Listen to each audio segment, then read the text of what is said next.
You're watching the analysis report by FinancialMirror.tv. The World Bank, the European Bank for Reconstruction and Development, and the European Investment Bank will provide up to 24.5 billion euros or $31 billion to help Central and Eastern European banks and businesses cope with the global financial crisis. The EBRD will provide about 6 billion euros, with half of that amount to be used to recapitalize the region's banks. The EIB will provide about 11 billion euros and the World Bank about 7.5 billion euros. The aid will take the form of equity and debt financing, credit lines, and political risk insurance.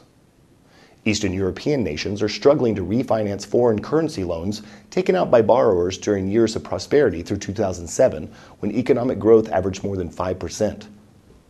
The International Monetary Fund, which has bailed out Latvia, Hungary, Serbia, Ukraine, and Belarus, warned on January 28th that bank losses may widen as shocks are transmitted between mature and emerging market banking systems. The global credit crisis that has left banks with more than $2 trillion in losses and write-downs and triggered a simultaneous recession in the Euro region, the US, and Japan is taking its toll on emerging economies. The region will have a recession this year as demand for exports collapse, and the economies will shrink by 0.4%, the IMF said in January. The slump, combined with rising unemployment and falling currencies, increases the risk of more borrowers defaulting on their loans. Moody's Investors Service warned on February 17th that Austrian, Swedish, and other banks with subsidiaries in Eastern Europe may face rating downgrades as economies in the region deteriorate.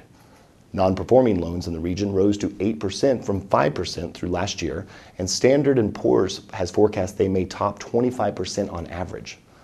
Euro region banks' exposure in Central and Eastern Europe totals $1.25 trillion. Thanks for watching FinancialMirror.tv.